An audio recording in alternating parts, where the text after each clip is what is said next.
future, never enjoyed where I've been.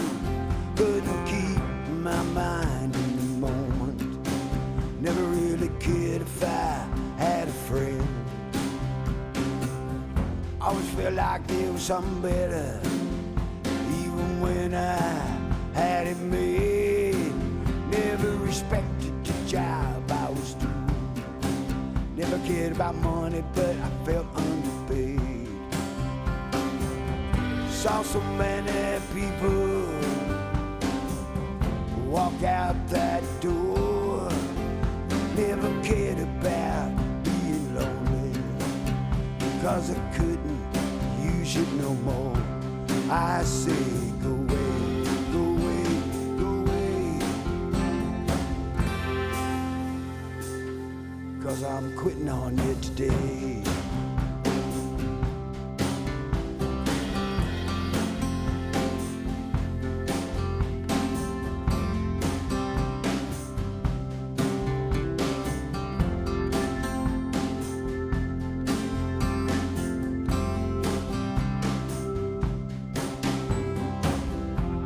Felt like sorrow was a lesson. Always felt that I needed to feel the pain. I thought happiness was a transgression, so I just took it as it came. Never wanted to say too much to other people I did not understand. Never made love with my heart in it. Never wanted to make any plans. Saw so many lovers walk out that door. Never cared about being lonely, 'cause you didn't love me no more. I say go away, go away,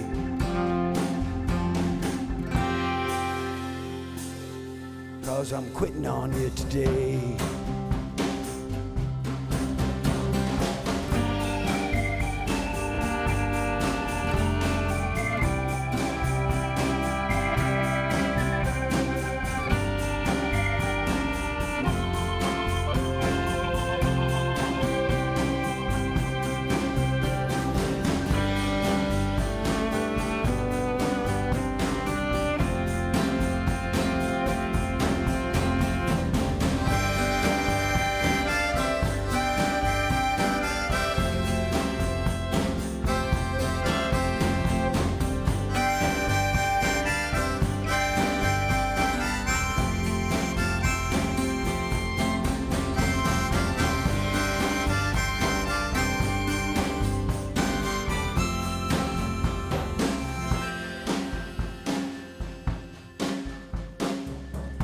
Love them, leave them, and forget them.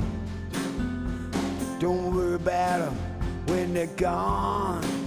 That's the way I always played it, but maybe I played it all wrong. Been so different about so many things, about my time and my rage. Thought I was living a life of freedom, but I was living in a cage. And the cage breaking as though itself. So many knots did not untie. They came undone by my thoughts, and here's the reason why. Saw so many lovers walk out that door. Never cared about being lonely, 'cause she didn't love me no more. I say go away, go away, go away, 'cause I'm quitting on you today.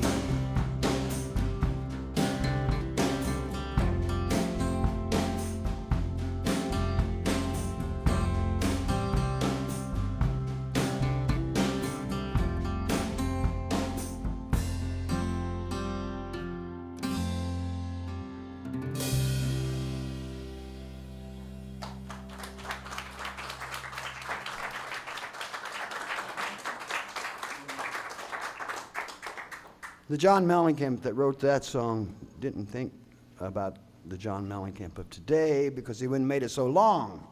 There's a lot of verses in that song. My grandmother lived to be, this is the last time I'm ever telling this story. I've told this story so many times, this will be the last time you'll ever hear this story come out of my mouth, I hope. But my grandmother lived to be 100 years old. And it was in the spring, and she would call me up in the afternoons, and she'd go, John. Well, she'd call me up, and she'd go, Buddy, because she always called me Buddy. She never called me John. And she'd say, Buddy, why don't you come over this afternoon and spend the afternoon with me? I'm not going to be here much longer. So I'd drive over there, to her house, and I'd lay in bed with her. She wanted me to lay in bed. She was bedridden, and I'd lay next to her, and we'd talk, and she'd tell me about, she'd tell me about the Great Depression, or she'd tell me about, when everybody got electricity, rural electrification, when the rural areas finally got electricity. She saw all those things happen. And one day she said, Buddy, if you don't stop that smoking and cussing, you're not going to get into heaven. And I went, Grandma, And she goes, well, I'm not kidding. If you don't stop that smoking and cussing. I said, you'll already be up there. You get me in, right? The fix will be in when I get there. She goes, I'm not sure it works like that. Maybe we need to pray.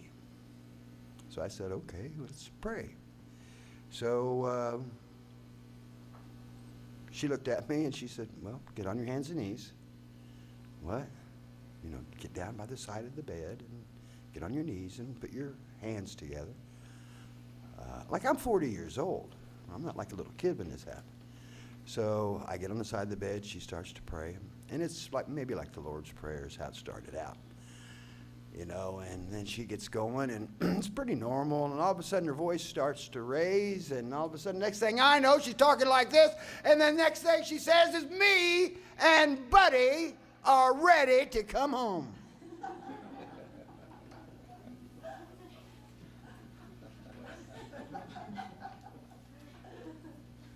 What?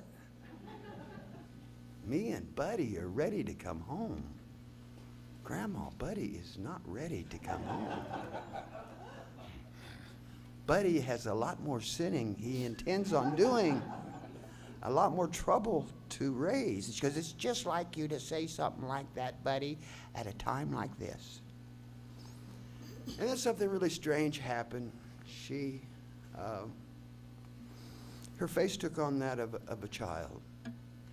And she looked at me and she said, Buddy, you're going to find out real soon, really soon, that life is short, even in its longest days.